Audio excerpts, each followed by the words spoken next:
Bom, pessoal, chegamos aqui mais um palestrante, mais um convidado aqui, o professor Mário Gonzalez, um especialista aqui, doutor da área mesmo, né, e trabalha dentro do nicho principalmente de energia eólica, né, offshore, e também voltado agora, né, à hidroenergia, né, verde, né, o hidrogênio verde. E aqui ainda mais uma honra minha que ele foi meu professor, né, em engenharia de produção também, então, né, um prazer ainda mais conversar. Então, primeiramente, professor Mário, queria que você se apresentasse, né, explicasse um pouquinho aí da sua atuação, né, hoje e o que é que você veio justamente falar aqui, né, dentro do tema do Fórum de Energias Renováveis. Ok, Lucas, obrigado pelo convite de estar sendo entrevistado por você. Bom, apresentando-me, sou engenheiro industrial de formação e atuo como professor do Departamento de Engenharia de Produção da UFRN e também dos programas de pós-graduação em Engenharia de Produção, em Engenharia Mecânica e Ciência e Engenharia de Petróleo da UFRN. Bom, na atuação, leciono, como você bem sabe, as disciplinas de Engenharia do Produto, Laboratório de Engenharia do Produto, sempre com esse viés, né, de inovação de produtos e processos, né? E agora isso aplicado aqui. Como o estado do Rio Grande do Norte tem um potencial enorme em energias renováveis, então minhas pesquisas, os estudos que conduzo estão voltados para isso, né? Principalmente a eólica, dentre eles a eólica offshore e hoje o que chamamos os produtos Power to X, dentro deles o hidrogênio verde. Uhum. E dentro desse cenário, né, eu acho que justamente o que você estava falando, professor, em relação ao crescimento da energia eólica, né, o RN você hoje já representa uma grande fatia, né, dessa produção, e o que é que faz com que o RN não deslanche ainda mais? O que é que hoje vem sendo barreiras aí dentro desse núcleo de pesquisa que o Rio Grande do Norte não possa crescer em relação ao mercado de energia eólica? Na atualidade, o Rio Grande do Norte, né, possui market share em energia eólica onshore de 32%. Né, no Brasil. Terço já da energia eólica vem do RN. Do RN. Né? E isso é muito, vamos chamar assim, se considerarmos outros países, né, uma região que possui grande potencial. Mas há uma necessidade aqui no estado de industrializar, agregar maior valor nesses componentes que são necessários para a eólica onshore. Por exemplo, né, uma fábrica de uma turbina eólica, que seria vantajoso tanto para os proprietários dos parques eólicos offshore, como também para a própria fabricante da turbina. E, como consequência, né, o Estado teria maior quantidade de empregos, né, e aumento da renda. Então, acredito que hoje isso deveria ser o próximo passo, né, colocar esforços para atrair investimentos relacionados a empresas industriais que transformam e agregam valor dentro do Estado. E dentro do cenário então de energia eólica, né, hoje esse material vem de outros estados do sul, sudeste, no caso, essas fábricas, mas como o senhor falou, vem para ser instalado no Rio Grande do Norte, né? Então, acho que esse projeto de trazer a industrialização, ele também não está só agregado, como você bem falou, né, a própria produção do maquinário, mas também para a velocidade de implementação local, né? Que eu acho que o RN, ele, por mais que já tenha um terço, acredito eu que ainda existe muito espaço de crescimento, né, localmente, né? Ainda, ou ele já está chegando no momento de saturação, o quanto está essa perspectiva de ampliar aí o litoral, né, potiguar em relação à energia eólica? Ainda há áreas para expansão, sim. Porém, para a industrialização, né, na atualidade o que se visualiza é essa industrialização que viria pelo potencial que o Estado tem na energia eólica offshore. Né? Na energia eólica offshore, como irá acontecer daqui a uns 4, 5 anos a sua instalação, e esses componentes da turbina são componentes com dimensões muito superiores aos da eólica onshore, em tamanho e em peso. Em função disso, os outros países que estão implementando eólica offshore, eles constituem suas fábricas próximas ou dentro do porto, e próximas aos locais onde serão implementados. Hoje, até por curiosidade, então, para quem não... Hoje a offshore, a primeira offshore do Brasil vai ser instalada onde?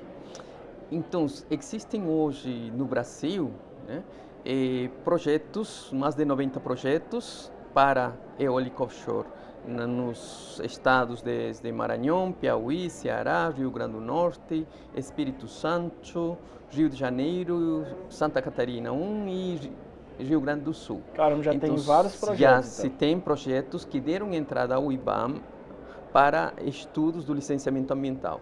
Desses projetos, claro de que muitos, por exemplo, empresas, eles com a Petrobras possuem 10 projetos, só que são projetos gigantes, né? Desses projetos, aqueles serão implementados ou serão entrarão em operação aqueles que têm maior retorno econômico, obviamente. Sim. E os estudos que realizamos e também outras instituições que realizaram apontam de que a costa do estado do Rio Grande do Norte, uma parte da costa, ele possui a melhor área para produzir maior quantidade de energia quando comparamos a outras regiões. Então o Rio Grande do Norte, até para o offshore, também ele é Sim. pioneiro. Não só pela própria instalação local, assim, Isso. terra. Bacana. Isso. Pode ser. E há outras ações, né? O governo do estado do Rio Grande do Norte que vem já realizando. Uma delas é o projeto do Porto Indústria Verde, do RN, nas quais tem como viés, tem um foco de que as indústrias das turbinas eólicas offshore se instalem nessa área portuária, e que essa área portuária também sirva como um processo de pré-montagem dos componentes para que sejam instalados na área marítima. Caramba. Isso, fazendo a relação, Lucas, de sistema de produção em massa com sistema de produção, por exemplo, artesanal. Né? No sistema de produção em massa, o custo unitário é muito menor do que o sistema de produção artesanal. E na instalação de parques eólicos offshore, o mesmo a instalação, quando você tem um layout adequado, uma área para a pré-montagem dentro da área portuária, você pode obter, né, um custo competitivo na instalação de parques eólicos offshore, o que daria vantagem competitiva ao Estado, né, quando tivesse esse porto. Caramba, e assim, você falando, né, sobre essa questão do porto, né, foi uma coisa que você comentou, bastante feliz, né, que pode haver um projeto desse voltado aqui para o Rio Grande do Norte, né, justamente já não só pela própria questão da eólica, né, mas pela necessidade da logística do Rio Grande do Norte ser uma grande, né, assim, um acelerador para os transportes, né, para diversos continentes, né, do mundo também ser o ponto mais próximo. E em relação a esse projeto, ele já está para acontecer mesmo? Já existem prazos efetivados para isso? Quais são os planos para quando isso a gente pode começar a cobrar do governo, né, que vai estar rodando? Bom, Lucas, essa proposta, né, que foram anos de estudo e até termos o projeto do Porto Indústria Verde, e este ano, né, de que o governo federal ele inseriu dentro do programa de aceleração a crescimento, dentro do PAC. A seguinte etapa que está agora é o licenciamento ambiental dessa área portuária. Né? São mais de 13 mil hectares de área, né, da retroárea, nas quais está planejado para que ela se expanda ao longo das décadas para frente, mas de que dentro dela contemplará não somente a fabricação de componentes para a turbina eólica offshore, mas também, por exemplo, a fabricação do hidrogênio verde. Outro é a fabricação de fertilizantes verdes, partindo como matéria-prima o hidrogênio. Também a siderúrgica, que utiliza a tecnologia de transformar minério de ferro em aço, mas utilizando hidrogênio. Então teremos, né, uma cadeia produtiva ali, completa. Né? E até porque o Estado possui umas reservas de minério de ferro. Né? Olha aí. Então toda essa cadeia produtiva estaríamos tendo disso, né? Desde a matéria-prima do minério de ferro, o consumo desse minério de ferro através do aço verde para as turbinas eólicas, as fundações, e também o consumo do próprio hidrogênio gerado, verde, bem, como se for uma economia circular. Claro que o objetivo é de que ele seja bem exportado, né, produtos, mas produtos com valor agregado. Sim, com maior valor agregado para o mundo que querem. Né? Europa, Ásia, os países asiáticos, a China, ele tem, como se diz, né, pretende comprar no hidrogênio e minério de ferro para transformar em aço verdes. Né? Por que vocês não nos pode vendem mandar o completo? Se a ideia é, como se disse, né, reduzir as emissões de gases de efeito estufa. Verdade. E um dos pontos até que a gente estava aqui conversando com alguns outros palestrantes, né? Essa própria compensação, né? Então, ao invés de ele estar produzindo lá, porque ele não já compra verde aqui, né? Já compensando o gasto lá e tudo mais que pode haver. E dentro desse projeto aí do Porto, professor Mário, você falou sobre a questão do hidrogênio verde, né? Foi um dos temas que a gente chegou a conversar aqui com alguns palestrantes, mas que também, da mesma forma aí do offshore, ainda está tudo muito no projeto, né? Ainda não existe de fato uma produção para ser utilizado nesse processo mesmo de, né, da fabricação do aço verde, para fertilizante. Como que está o andamento de projetos para que isso realmente também já esteja presente dentro da indústria? Bom, talvez posso responder isso fazendo referência aos países que já utilizam hidrogênio. O Japão, né, um país que começou a utilizar o hidrogênio já há décadas. E uma delas é o conhecido, né, o carro, né, a marca Toyota tem um carro, né, o Mirai, que utiliza, né, hidrogênio em si, né, no seu veículo. Então lá já é uma fonte de carregamento. Já é uma fonte.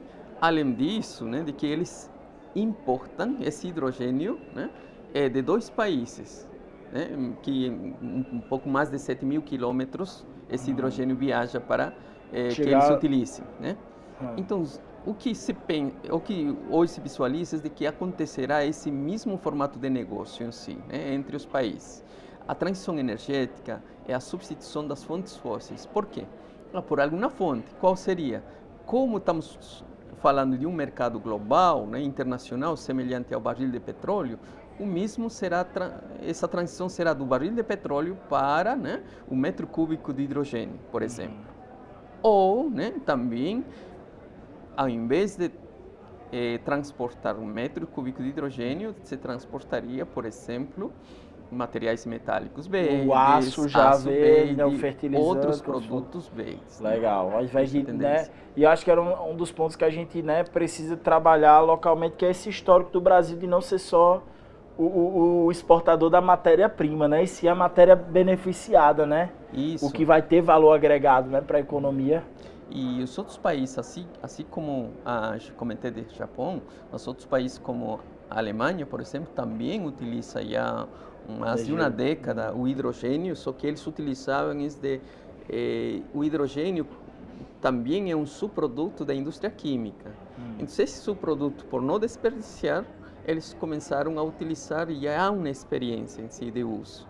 Né? Inclusive, a Alemanha, em desenvolvimento de aplicação do hidrogênio, eles estão bastante avançados e apoiando, incentivando aqueles países que têm grande potencial para serem os fornecedores do hidrogênio verde para o mundo, né? Como o caso do Brasil.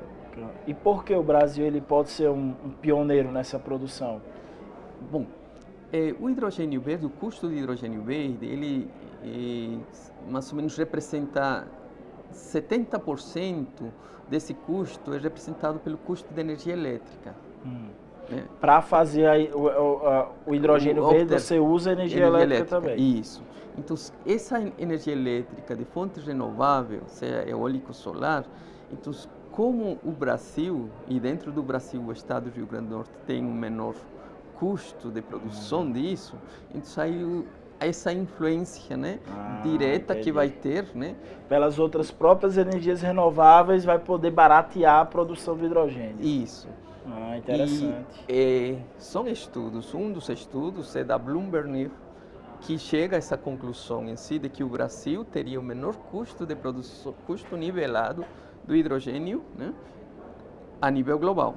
Caramba. E tem outro estudo também da Fraunhofer, da Alemanha, nas quais, inclusive, eles analisaram países, como também dentro de cada país analisaram regiões. Aqui no Brasil analisaram 3 regiões, Rio Grande do Norte, Rio Grande do Sul e a Bahia, e neles identificou que Rio Grande do Norte teria um menor custo de produção, custo nivelado para a produção de hidrogênio verde, como também de materiais, eles chamam materiais metálicos verdes.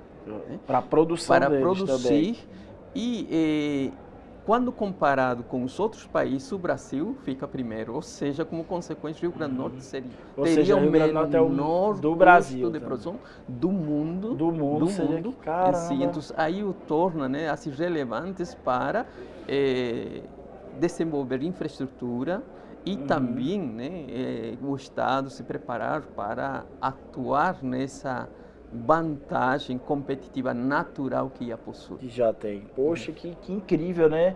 Pela primeira vez aí estou escutando que o Rio Grande do Norte é o melhor em alguma coisa boa, né? Que aqui recentemente a gente só escuta que é o país mais, né, o estado mais pobre do Nordeste, que não cresce o PIB, então ótimo saber que a gente tem essa oportunidade.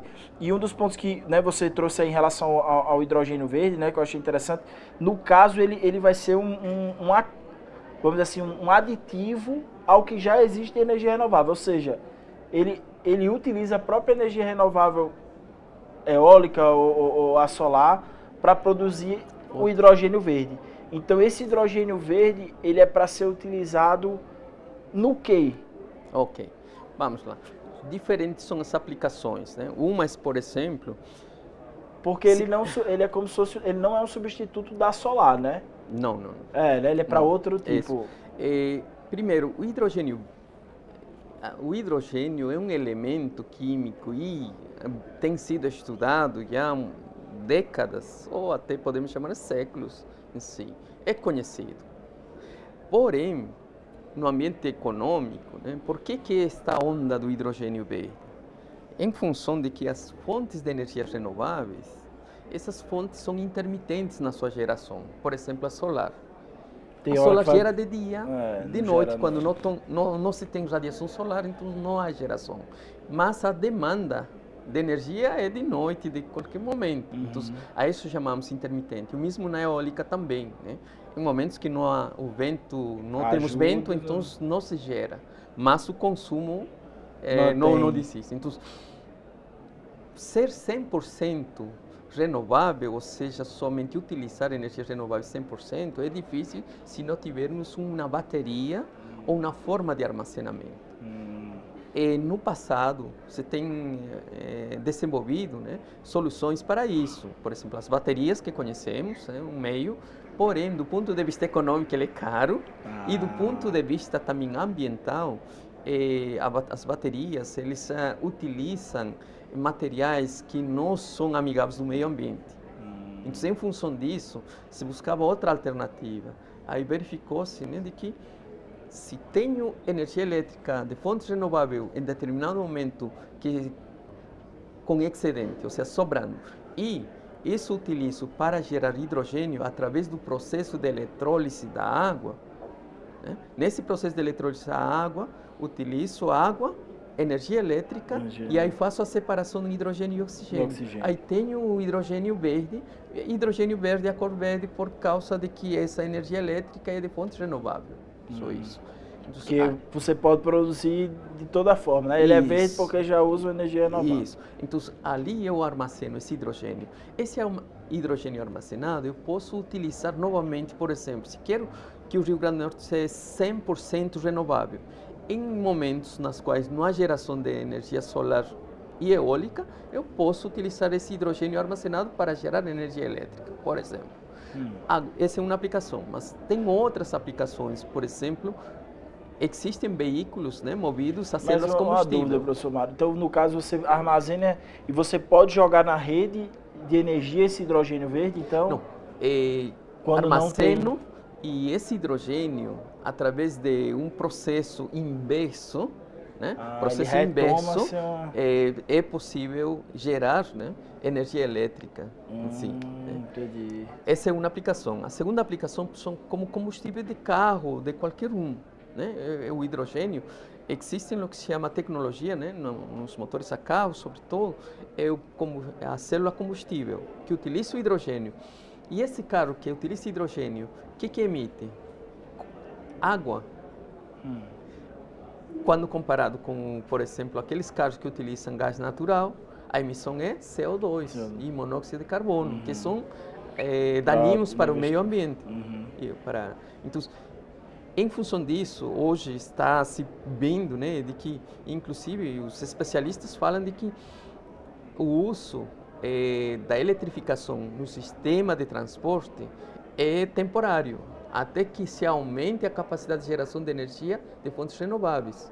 Porque também quando pensamos no meio ambiente, os carros elétricos, eles consomem grande quantidade de material que agride o meio ambiente. Isso.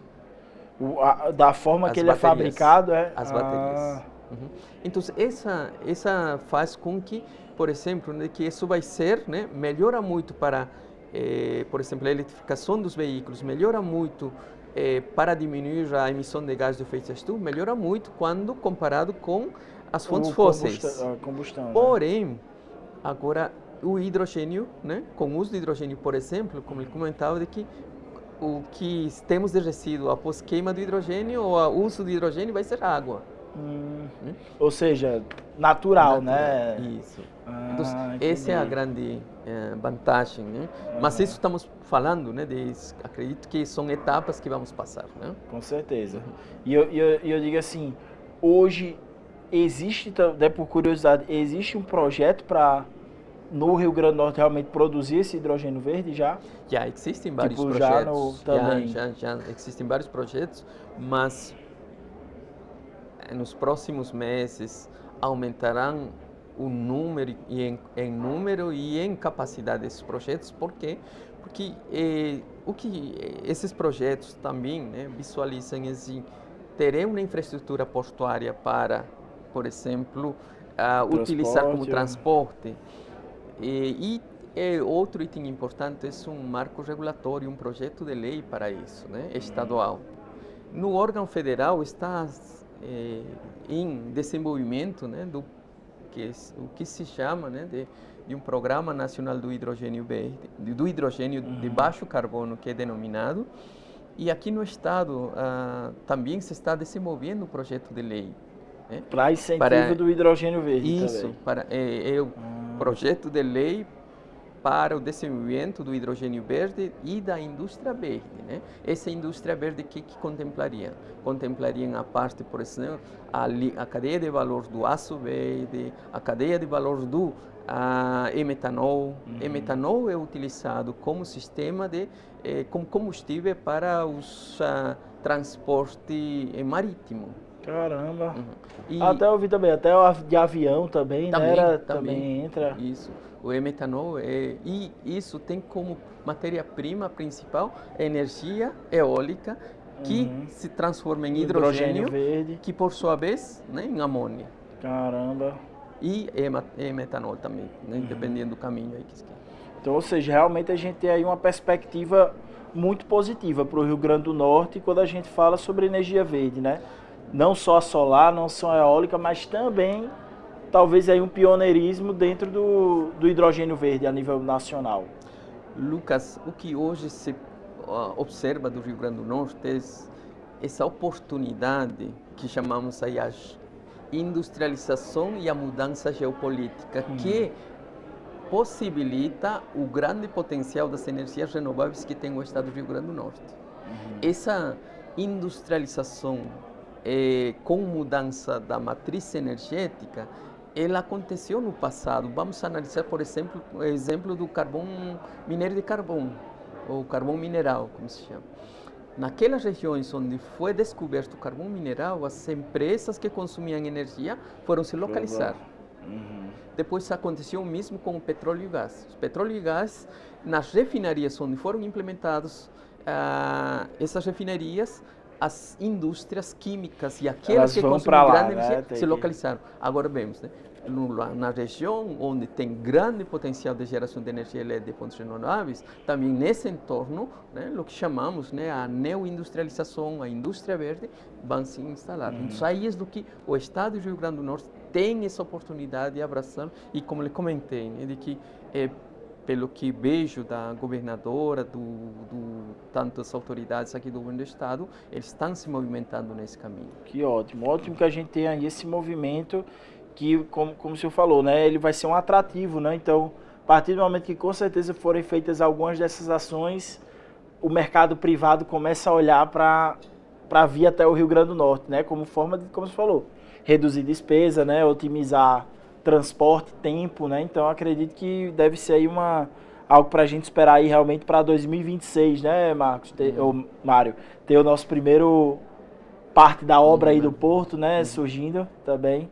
Isso, de que a governadora, né, de que faz vários anúncios sobre isso, esse projeto do Porto Indústria Verde, do RN, que faz parte agora do PAC, ele está recebendo não somente apoio aqui do Estado, mas também está havendo reuniões constantes com o Ministério de Portos e Aeroportos, com o Ministério da Infraestrutura. Na verdade, aqui a Secretaria de Infraestrutura que toma conta disso, como também a Secretaria de Desenvolvimento Econômico do Estado, que estão à frente deles. E, pelo que eles publicam, né, no caso a Secretaria de Desenvolvimento Econômico do Estado, o secretário Jaime, eles já possuem, né, mais de 10 acordos com empresas que se instalarão nesse porto. Caramba. E um ponto, professor Mário, esse projeto foi feito por quem? Olha, foi pela UFRN como todo? Esse projeto, em 2019, começamos a conversar com o governo do estado, com a governadora Fátima, com o secretário Jaime Calado, também o coordenador do setor energético aqui do estado, o Hugo Fonseca, e começamos a tecer um convênio, né? Estabelecemos um convênio de cooperação entre a universidade e o governo do estado. E através disso, elaboramos 5 entregas, 5 estudos, que dentro delas foi uma delas a concepção do projeto do Porto Indústria, outra foi sobre mensurar a demanda que teria esse porto por carga dos setores econômicos estratégicos do Estado, também a localização, né, de qual seria a melhor localização aqui no Estado dessa infraestrutura portuária, a identificação dos stakeholders, quem estariam interessados nesse porto, e o último foi o plano de operacionalização e desenvolvimento estratégico desse porto indústria. Todo feito aqui no Rio Grande do Norte. Isso, então. Não, com pesquisadores aqui, foram 28 pesquisadores no total, da UFRN, do Estado, teve de outros estados também, e teve participação de pesquisadores do Reino Unido e da Dinamarca também. Poxa, que bacana, muito bacana saber, né, de um projeto desse sendo liderado aqui, né, no Rio Grande do Norte também. E, professor Mário, para encerrar, né, eu queria voltar um pouco do offshore, que eu lembrei, né, que ele vem sendo uma tendência do próprio, que a gente viu, o movimento da Petrobras também, né, em relação a esse projeto, como você falou. Já existe, eu acho que é de suma importância isso, as próprias grandes empresas, né, voltadas aí à energia, né, ainda da combustão, né, a partir do petróleo, né, as energias fósseis, já migrando também pro offshore, né? Então, muito provavelmente aí a gente vai ver nos próximos anos essa mudança, né, de que não vai ser mais a gasolina, mas todas as empresas que trabalham com isso estão buscando já novas fontes de energia, né? Aí o que eu me pergunto existem ainda novas outras fontes de energia em desenvolvimento? Você que é um pesquisador, né, talvez aí o hidrogênio verde seja o mais recente, mas existem outras energias renováveis em desenvolvimento? Existem muitas oportunidades e opções e também, né, de pesquisa, porém com graus de maturidade, né, incipientes, alguns deles. O que hoje temos mais avançado, ou o que é comum, né, como se diz, em todos os pesquisadores, os especialistas, é que a tecnologia, né, no caso do hidrogênio verde e seus derivados, que são produtos verdes, eles veio para ficar. É uma onda que resolve, né, grande parte do problema do aquecimento global do planeta. Poxa. Que esse é um problema, a grande preocupação mundial preocupação aí, que temos. né, Assim. Em função disso, mas para isso precisamos de energia solar, energia eólica. E a eólica offshore, qual a diferença entre eólica, por exemplo, solar, eólica onshore e eólica offshore? Na eólica offshore, se tem maior ganho de economia de escala, porque os projetos são, vou te localizar, um projeto de energia eólica offshore passa os 1 gigawatt. Em eólica onshore, né, os parques geralmente são de 250, 100, 200, os maiores parques devem chegar a 300, 400, 400 talvez seja o máximo, assim. Por quê? Porque não são tem área, grandes né? áreas que são necessárias assim, e acontece muito o que se chama poluição visual. Né, de que as pessoas que perde estão aí, aquele espaço todo ali, né, do lado, né, não pode subir nada. Então, a Europa, por exemplo, não tem condições, não tem, né, desse tipo, mas também, assim como se eles implementam só, né, poucas turbinas para evitar essa poluição visual. Né? Agora, já no ambiente marítimo é diferente. Né? Então, temos aí uma grande capacidade, mas também a turbina, né? A turbina que é eólica offshore, essa turbina, por exemplo, hoje, né, no mundo, no caso a China, implementou de 16 megawatts de potência. Aqui no Brasil está sendo implementado de 4.2, 4.5 no ambiente terrestre. Offshore. E onshore, né? Onshore. Então você vê de que quase 4 vezes mais é a turbina eólica offshore do que a onshore. Caramba. Isso que significa, né? Ganho de economia de escala. O mesmo espaço produzindo bem mais, bem né? mais Também. em si. A parte, por exemplo, né, de que você vai instalar 2 turbinas ou 4 turbinas em terra, só que no mar você vai precisar só instalar uma. Então, se é um ganho de economia de escala, essa experiência trazemos do Reino Unido, nas quais de que no ano passado ele ficou mais barato a eólica offshore do que a onshore. Caramba! Em função do ganho de economia de escala, em função da capacidade de cada turbina e também em função da aprendizagem que esta nova tecnologia offshore está trazendo ao mundo. Poxa, muito bacana, professor Mário. Acho que, enfim, conseguimos aqui trazer muitos insights aí dessa nova área do offshore, né? Também como é que diz, do hidrogênio verde, que também é uma fonte aí que vem crescendo, e até super feliz com esse resultado, né? Advindo do Rio Grande do Norte, né? Liderando essa posição. Espero demais aí estar vivo e acompanhar esse projeto do Porto, né? Vai ser uma grande conquista aqui para o nosso estado. E queria deixar aqui, Mário, só para você fazer um encerramento, né? Se faltou aí alguma coisa que ainda queira agregar, que queira acrescentar para esse nosso episódio do podcast. O que talvez aí deixando como recado, existem oportunidades que chegam, e uma dessas oportunidades que chegou para o estado do Rio Grande do Norte é o tema estratégico da produção de hidrogênio verde, dos produtos derivados do hidrogênio, e que isso o torna ele competitivo por natureza. Então, se trabalharmos em conjunto, organizado, desenvolvendo infraestrutura, vamos ter bons resultados para o estado e para o Brasil. Poxa, perfeito. Professor Mário, muito obrigado pela sua participação.